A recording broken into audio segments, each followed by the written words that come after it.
As the auction went on, the list of Lot 47's supposed crimes grew longer and stranger. At first, these were the actual charges that had resulted in her capture: piracy, destruction of imperial property, illegal wildlife trafficking, armed robbery. But as the minutes passed, more fantastical offenses were added: assault with a deadly tentacle, theft of a zero-gravity speeder, smuggling a bioweapon in her vagina. And everyone laughed at that one. Even she did. But her laughter was brittle, like glass shards skittering across stone. The auctioneer made it worse by commenting on how virile the creature must be. The human at the back of the room remained impassive. Then the inevitable happened. Someone bid. A skinny merchant with skin like stretched parchment and eyes that looked ready to melt. He held up his bidding flag, just a single finger extended. 5,000 credits. Anyone? 5,000 credits for a product that would probably kill you if you took her home. 5,000 credits for a chance to own something truly wild. 5,000 credits for the same amount of trouble and pain that she would cause. 6. The human spoke this time. His voice was surprisingly deep and resonant, like velvet over steel. All heads turned to face him. He stepped forward slightly, glancing at the guards, then back at the girl. His gaze lingered on her face, on those golden eyes. "You got 6 grand, the parchment man scoffed, raising his flag again. 10. 11.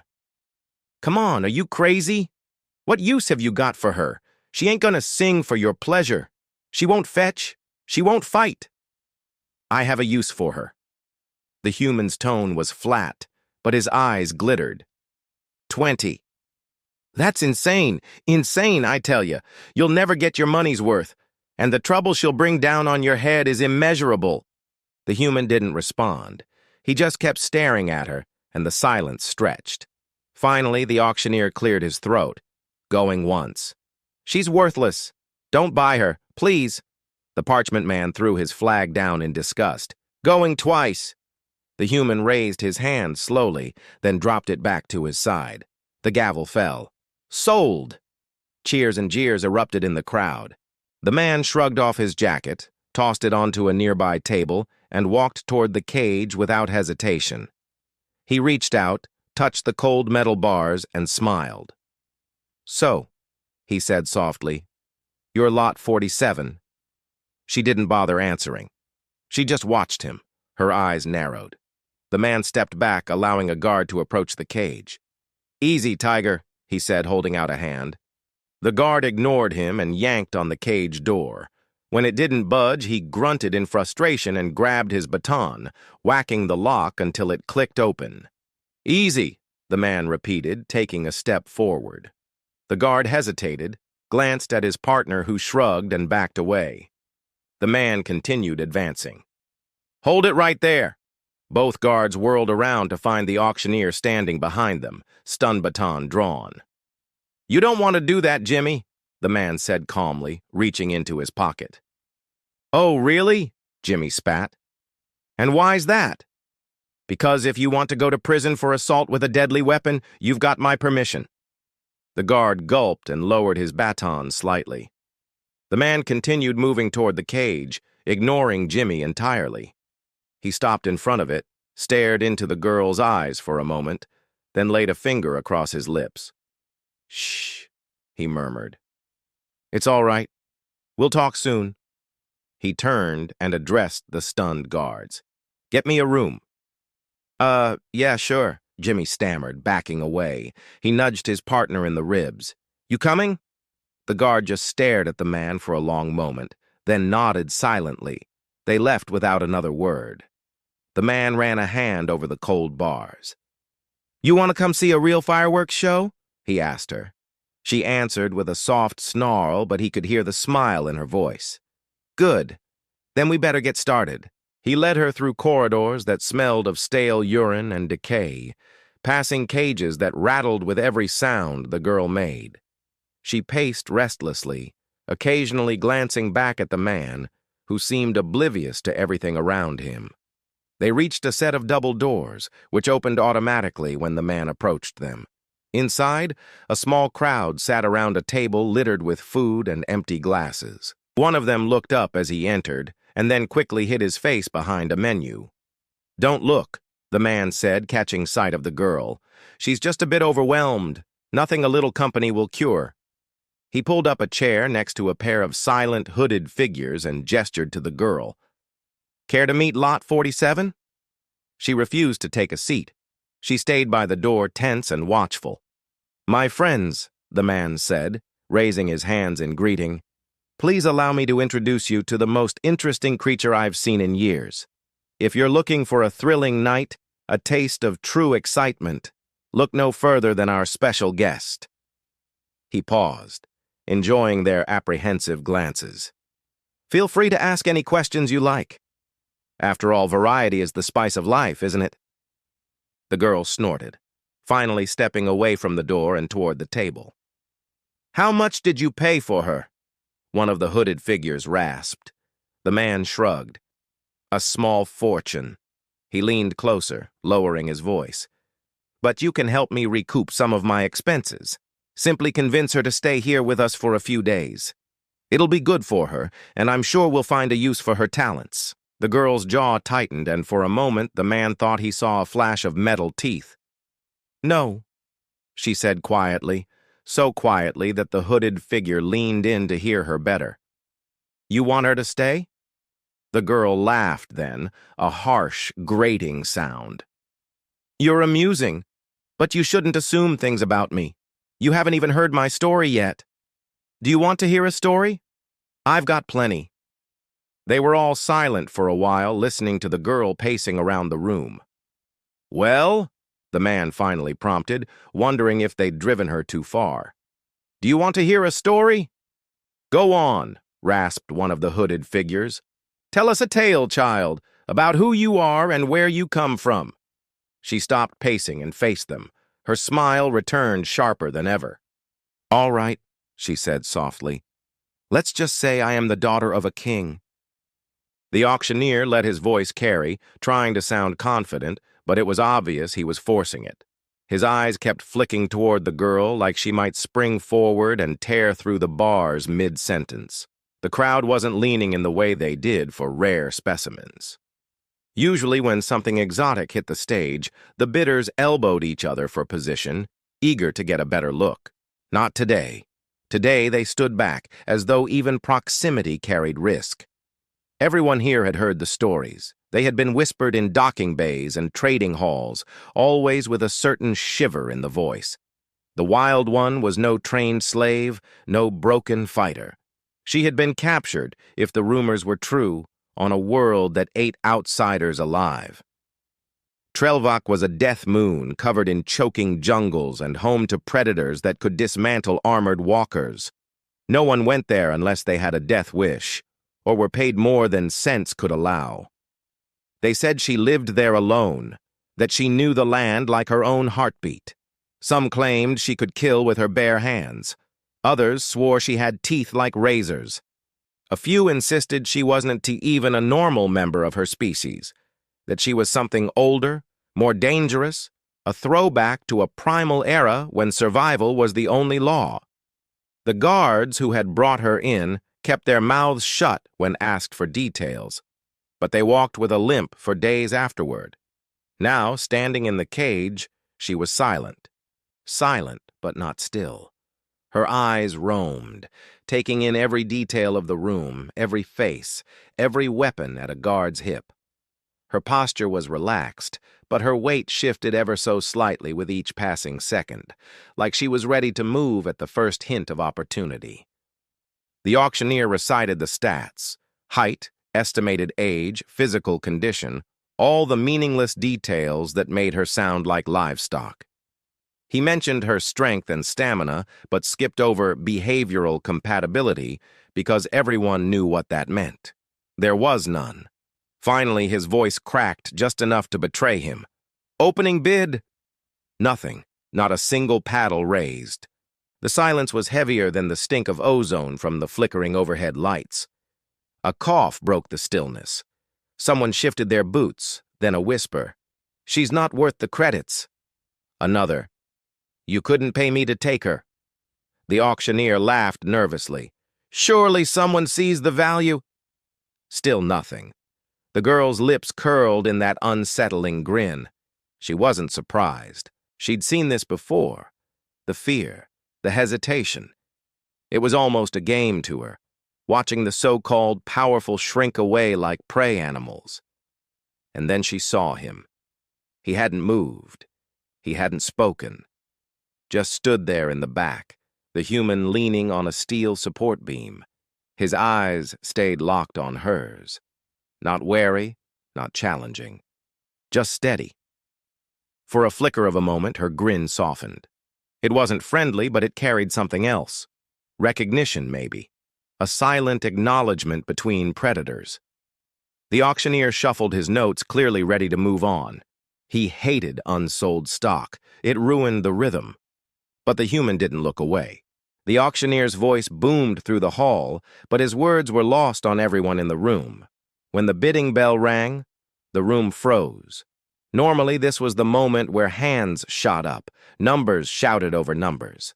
The greed of merchants who had enough gold to sink entire fleets of ships vying for rare artifacts was always an amusing spectacle. But not this time. Even the richest merchants kept their eyes low, as though meeting her gaze might curse them. She stood still, head tilted slightly, studying the crowd like a predator deciding which animal to eat first. The only movement came from a single figure leaning against the back wall. A man, human, tall, wearing a jacket that had seen too many fights. And his eyes, those damn eyes. They were focused on the woman in the center of the room. He knew her type. Dangerous, calculating, and worth twice the price of anything she could ever steal. He didn't know her name, didn't need to. Her reputation preceded her. She moved like a wraith, striking terror into the hearts of kings and commoners alike. Wherever she went, trouble followed. She was a force of nature. Now she stood before him, bathed in the soft glow of candlelight, her face hidden in the shadows. She wore a hooded cloak, its edges lined with fur so thick and luxurious it must have come from some exotic beast. The hood hid her face, but he saw the glint of her eyes, heard the musical lilt of her voice as she spoke to the auctioneer. Then she turned, and for a heartbeat, he saw the full force of her beauty. Her hair was a cascade of raven black, framing a face of exquisite features and pale skin. Her eyes... Oh, her eyes were pools of molten gold, filled with an ancient wisdom that belied her tender years. Her lips were painted a deep red, a stark contrast to her alabaster skin. She looked like a venomous flower, beautiful and deadly. He knew he should look away, break his gaze from hers, lest he become another victim of her lethal allure. But he couldn't. He was mesmerized by her, as though she had woven a spell that held him captive. As she moved through the crowd, heads turned, whispers followed. Everyone wanted a piece of her, but no one dared approach her. They knew her touch could burn like acid, her words cut deeper than any blade. But he did not care. He pushed through the throng, driven by an unseen force, until he stood before her. She turned, her golden eyes boring into his.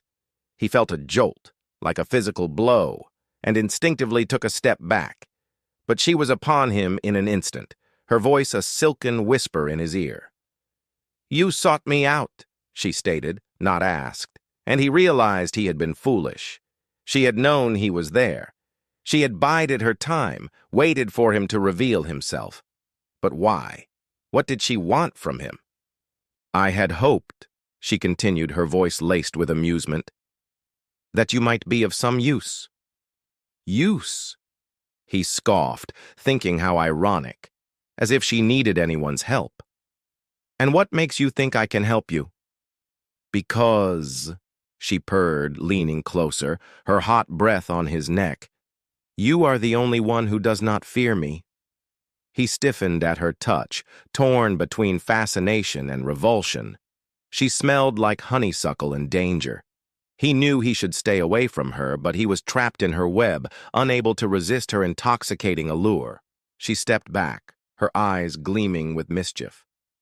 "I require a certain item," she said, her voice lilting like a songbird's. "Something rare, something powerful." She paused, gauging his reaction.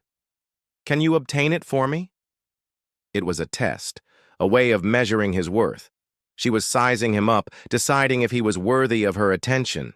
He knew that if he failed, he would be cast aside like a broken tool. But the thought of pleasing her, of being the one to fulfill her desires, sent a thrill through him. "What is it you want?" he asked, his voice a low growl. A sly smile curved her lips. "That," she said, gesturing with a sweep of her arm, "is where you come in." She had chosen him for a reason, he was sure of it. But what that reason was, he couldn't fathom. All he knew was that he was in too deep now to turn back. "Do we have a deal?" she asked, her eyes boring into his, demanding a response. He met her gaze, his own eyes narrowed. In that moment, he knew he had no choice but to accept. He was in too deep now to turn back. To refuse her would be to court disaster. So he nodded, committing himself to her perilous game. A triumphant smile lit up her face and she reached out, her fingers brushing against his arm. He flinched at the contact, her touch sending shivers down his spine. "Good," she murmured, her voice like silk over steel. "I knew I could count on you." Then she was gone, disappearing into the crowd as quickly as she had appeared. Left standing alone, he felt a surge of adrenaline. This was no child's game. He had just made a deal with the devil, and he had no idea what he had gotten himself into. Still, there was no turning back.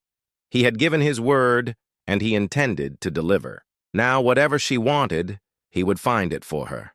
The auction had ended, but the real game was just beginning. He had stumbled into a world of shadows and secrets, of hidden agendas and deadly games, and he was playing for keeps. He knew her reputation. No one dared cross her or defy her whims. Those who tried often ended up dead, their bones bleaching in the desert sands. Yet she had chosen him, a nobody with more scars than a veteran warrior. What had she seen in him? Why had she trusted him? He couldn't begin to guess. The city was a labyrinth of winding streets and hidden alleys, a place where fortunes were made and lost on the turn of a card. But he knew exactly where to start his search. She had hinted at what she desired, and he had followed those breadcrumbs to this very spot. The tavern reeked of stale waste and spilled ale, a place where men came to drown their sorrows and make bad decisions. But he had learned long ago that sometimes the best leads came from the most unlikely sources. And as he pushed open the creaking door, he was about to learn that this was no ordinary tavern. It was a den of thieves and cutthroats, a place where secrets were bought and sold like cheap wine. But even here, no one was safe from her reach. He could feel her presence like a shadow, lurking just beyond his sight. And he knew that she was watching him, waiting for him to make his move. The air crackled with tension as he made his way to the bar, his eyes scanning the room, searching for any sign of her. Suddenly, a hand clamped down on his shoulder, and he whirled around, his hand instinctively reaching for the dagger at his belt. A gruff voice growled in his ear. "Looking for someone?" He turned, his eyes narrowing, and recognized the burly man as one of her guards. Without a word, the guard led him through a maze of twisting corridors until they came to a heavy wooden door. He knocked, and without waiting for a reply, pushed the door open and stepped inside. The room was dimly lit, furnished with a heavy wooden table and chairs, and seated at the table was a woman who could only be her. The firelight danced in her molten gold eyes, casting flickering shadows on the walls. She had sensed his arrival, and when he entered, she looked up, a knowing smile on her crimson lips. "Ah, you found me," she said, her voice like velvet. "Come, sit with me." He hesitated, torn between his desire to please her and the nagging feeling that he was walking into a trap. but she beckoned with a graceful sweep of her hand, and he took the offered seat. "I trust you bring good news," she purred, her eyes gleaming with anticipation. "I do," he replied, knowing he was treading on dangerous ground. "But there is something you should know." "Oh?" she asked, her smile widening. "Do enlighten me." He leaned closer, lowering his voice. "The artifact you seek is heavily guarded. Many have tried to steal it, but none have succeeded." Her eyes flashed with anger, but she quickly masked it, her composure returning. "Then I shall be the first," she said, her voice laced with steel, "and I intend to use your help." He could sense the power surging through her, barely contained, ready to explode. He could feel her gaze boring into him, reading his every thought, every fear. "I have a proposition for you," she said, her voice softer now, more persuasive. "One that will benefit us both." She leaned forward, her eyes locking onto his. "Will you accept?" The decision was a dangerous one, fraught with peril. But he knew he was in too deep to turn back. And besides, he had never been one to shy away from a challenge. "Very well," he said, meeting her gaze, his voice firm with resolve. "Tell me what you want." She smiled, her teeth flashing white in the firelight, and whispered, "Let the game begin." He'd made it clear that he wanted her. And when the auctioneer started stuttering about risk, the man decided to make it even clearer. He walked up to the stage, ignoring the looks of disbelief, confusion, and in one case, envy. That would be Draco, who was watching from the crowd with arms crossed and a scowl on his face. The man took the microphone from the speechless auctioneer, then leaned down to meet her eyes. Her smile widened. "You humans sure do like to make things complicated," she purred, her voice dripping with amusement. "Don't you want to haggle over me a little bit more? It's so much more fun if you do." "I want you," he stated, ignoring her taunts. "And since you seem to enjoy games, I'm going to give you a chance to earn your freedom. Win this fight and you're free to go. Lose and you stay with me." Her smile faltered for a moment before returning full force. "Oh, I was hoping you'd say that. So the deal is," she said, gesturing between them with a manicured hand, "this fight will determine our little arrangement, but only until midnight tonight. After that, I come with you whether you like it or not." He raised an eyebrow. "And what if I win?" She shrugged. "Then we part ways and I keep my end of the bargain. No funny tricks, no mind games. You get to keep your pretty little head, and maybe, just maybe, you'll remember me as the one who got away." He had to admit her gamble was a clever one. Most humans wouldn't have passed up such a generous offer. He also knew that she wasn't referring to his head, at least not in the traditional sense. She wanted his attention, his focus, and she would stop at nothing to get it. But unlike most humans, he didn't need sleep. Sleep was for the weak, a time when nightmares preyed on their dreams and fears. He thrived during the night and found beauty in the darkness. But most importantly, it gave him an advantage. He leaned closer to her, ignoring the gasps from the crowd. "You have yourself a deal, kitty cat." They returned to the stage, and the whispers followed them. What was he thinking? How could he win against her? She was a warrior, a monster, a legend. As the clock ticked, they circled each other, sizing each other up. The hunt was on, and both were skilled predators. But he knew her kind. They relied on instinct, cunning, and overwhelming power. What he lacked in skills, he made up for with strategy and smarts. He feinted left, then darted right, keeping just out of her reach. She hissed, frustration evident in her tone. "Is that all you got, human? You're pathetic!" He kept dodging her attacks, enjoying her frustration. This game was more fun than he anticipated. Suddenly she lunged, and he felt the wind from her claws as they raked across his arm. He staggered back, surprised by her speed, and she pressed her advantage, attacking again. He blocked, parried, and dodged, relying on his training, years of martial arts experience. Every move she made, he was ready for it. They fought among the crowd now, and he used the people as cover, hiding behind them, striking out when he saw an opening. She hissed, her eyes flashing as she lunged, her claws extended. He rolled under her swipe and scrambled to his feet. He could feel her hot breath on his neck as she stalked him, her movements fluid, graceful, and deadly. He knew that he couldn't beat her in her element, so he changed tactics. He lured her into the center of the room, where the floor was clear, and danced around her, keeping just out of range. He needed to tire her out, break her rhythm. She snarled, frustration evident in her tone. "You may have some skills, human, but you can't hide forever. I'll catch you." He laughed, a confident grin spreading across his face. "Why don't you try?" Finally, she made a mistake. He saw the opening he needed and struck, aiming for her shoulder. She hissed, but the blow landed and she stumbled. He pressed his attack, striking again and again until she was on the defensive. She was fast. Too fast for him to land a solid hit. But he kept trying, fueled by adrenaline and the promise of victory.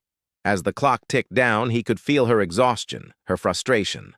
With seconds left, she lunged, and he saw his opportunity. He dodged and swept her feet out from under her. She hit the ground hard, snarling as she tried to scramble away. He pinned her down, his chest heaving as he looked into her furious eyes. "It's over, kitty cat," he whispered, a triumphant smile spreading across his face. She struggled beneath him, but there was no escape. Time was up, and he had won. He had her. The crowd roared and he stood, dusting himself off as she glared at him from the ground. She was his now, and he couldn't wait to claim his prize. The auctioneer hurried over, his eyes wide with disbelief. "Congratulations, sir. You won." He ignored the man and crouched down beside her, meeting her furious gaze. "So," he asked, a smirk playing on his lips, "where do we start? With your freedom, of course," he added as her eyes widened in realization. "I never said you're staying with me, did I?" She stared at him, and for a moment he saw a flicker of fear in her eyes. Then, slowly, a dangerous grin spread across her face. "Oh, human," she purred, "you may have won this battle, but the war is far from over." The gavel hadn't even dropped before the market exploded into whispers. They called him insane. Some said humans were too stubborn to know fear. But a few noticed something they didn't like. The way the girl's body language shifted. She wasn't sizing him up like prey anymore. She was measuring him, like one predator assessing another. He ignored the murmurs, focusing instead on the woman in the auction block. She hadn't flinched when the rough man had shoved her roughly towards the table, hadn't cried out when the chains had been clamped around her wrists and bound to the block. Fear was a delicious flavor, one he'd been craving for weeks, but this was something else entirely. It was a challenge. And when the chains were handed over, she didn't lunge. She didn't bite. She simply stood there, watching him with those wild, unblinking eyes. And he didn't yank the chain. Instead, he did something that made the whispers in the crowd stop abruptly. He turned and started walking. The girl didn't move at first, then she followed. He led her through the crowded market, past stalls laden with exotic meats and strange plants, all the while keeping an eye on her. Her bare feet made almost no sound on the stone floor, and he could hear the soft rustle of her dress as she moved, a strange counterpoint to the raucous music that filled the square. He could feel the heat of her gaze on him, and it both unnerved and excited him. He stopped by a fountain and gestured for her to wait there. As she watched him, he stripped off his cloak, tossed it onto a nearby bench, then returned to the fountain. She still hadn't moved, hadn't taken her eyes off him. He dipped his head under the cool water, enjoying the sensation of it on his skin, on his hair. He could hear the girl shift impatiently behind him, and he came up grinning. "Enjoying the view?" he asked, meeting her gaze directly. Startled, she blinked, then looked away, her cheeks flushing a faint green. He chuckled, the sound echoing in the square. "Don't worry," he said, stepping closer. I'm not going to hurt you." She didn't respond, but he could see the tension easing out of her shoulders. Good, he thought, enjoying her reaction. He liked strong prey. Prey that didn't break at the first sign of danger, prey that fought back. That was intriguing. As he continued talking, glancing at the girl every so often to gauge her reaction, he made his way through the maze of stalls and people until they reached a quieter part of the market. There were fewer customers here, and the vendors who did hawk their wares had given up on trying to attract the crowd's attention. He stopped before a stall piled high with furs and gestured for the girl to wait again while he picked through the skins, his fingers lingering on a particularly soft-looking pelt. He knew the girl was watching him. He could feel her eyes boring into his back, and he wondered how long it would be before she tired of waiting and decided to make a move. When he turned, he found her staring at a necklace made of fangs and claws, her gaze distant. "That's a nice one," he said, stepping closer. "A little garish, don't you think?" She blinked, startled, and he saw the feral look return to her eyes. "You didn't hurt me," she said, her voice hoarse. "Why?" Her fangs, two long, sharp canines, were just visible under her breath. He smiled, showing her his own fangs. "Because I don't want to ruin the best part of your gift." Her eyes widened slightly, but she recovered quickly. "What gift?" she hissed, taking a step back. He leaned in close, his voice a low growl. "The gift of fear, my dear. The most delicious gift of all." Her eyes flashed, and he could see the muscles bunching in her jaw. Then, as quickly as it had come, the anger faded from her face, leaving behind a dangerous calm. He straightened, his smile widening. "Come," he said, holding out his hand. "Let's find somewhere quieter. We have much to discuss." She stared at him for a long moment, then took his hand. Her grip was surprisingly strong, and he felt a jolt of electricity shoot up his arm. He led her away from the market, deeper into the city, towards his home. The hunt had just begun. The crowd parted like the Red Sea as they approached, all eyes on the pair of them, unsure of what to make of the spectacle before them. It was a bizarre pairing, an unlikely one. A monstrous creature with horns and scales and teeth and claws, all muscled and rippling power, and beside her, barely reaching her waist, a scrawny human female. The girl seemed dwarfed by the dragon at her side, almost insignificant, a small flame in the vast darkness. But there was something about the way she held herself, the tilt of her chin, the fire in her eyes, that made the crowd uneasy. They'd come to see a fool walk to his death, and instead they found themselves contemplating their own mortality. On the dais sat a portly man in fine clothes, the kind of man whose fingers were more accustomed to stroking velvet cushions than handling livestock. His face was pale, drawn, etched with lines of worry. In his hand, he held a rolled parchment, the waxen seal dangling from it. He looked up at the dragon and then down at the girl, uncertainty clouding his features. This wasn't how it was supposed to go. The dragon snorted, a puff of smoke curling from her nostrils. Beside her, the girl spoke, her voice surprisingly deep and resonant for one so slight. She addressed the man on the dais, though her eyes never left the crowd. "Do we have a deal, Malcor?" she asked, and there was no mistaking the steel in her voice. The crowd leaned in, their unease turning to morbid curiosity. The dragon shifted, a muscle coiling in her arm, and the girl raised her hand, silencing the spectators. "You promised me passage out of the city, safe passage," she said, her gaze unwavering. "And in return, I bring you the wild one, the scourge of the northern wastes." Behind the crowd, a man shifted uncomfortably. He was tall and lean, dressed in dark leathers, a wolfskin cloak draped over his shoulders. His face was obscured by the hood, but the crowd recognized his stance, the set of his shoulders, the way he held himself. That was the general, the man who led the city's armies. He exchanged a nervous glance with another man, shorter and stockier, his face creased with worry.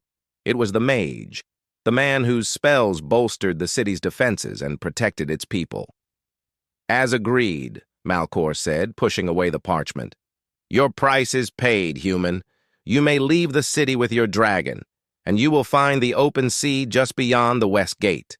There you can sail to distant lands where men have never trod, and magic is as plentiful as the stars in the sky."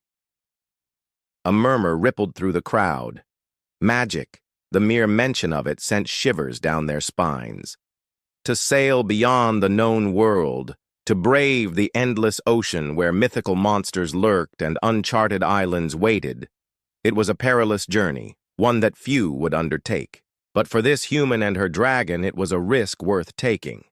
The girl inclined her head in acknowledgement, then turned and walked toward the gate. The dragon followed, her massive form casting an ominous shadow over the onlookers. As they reached the entrance, the girl paused, her gaze sweeping over the faces of the crowd. She seemed to drink in their gazes, their fear, their uncertainty, their skepticism. And then she did something that no one expected. She smiled, a slow, easy grin that revealed teeth as white and sharp as polished ivory. "Until next time," she said, her voice echoing with power. Behind her, the dragon let out a roar that shook the very foundations of the city, a sound that spoke of untamed wilderness and primal power. Then they were gone, swallowed by the towering walls, and the curious crowd was left to stare at the closed gate, their whispers echoing in the vast courtyard. They'd watched the Wild One and her human leave, but they hadn't really seen, not until it was too late. What had transpired within those towering walls wasn't a sail. Not exactly. No, it was something else, something deeper, something more profound. The girl hadn't been bought, she'd bought the dragon. And in doing so, she'd become the most dangerous creature in the city, more lethal than any assassin, more feared than any monster. Some said the human was a fool who'd be dead in a week, but others swore they saw something in the girl's expression. Not submission, but respect. And in the weeks to come, those who had laughed would remember this day because the Wild One and her human would walk into history together, leaving a trail of broken empires behind them.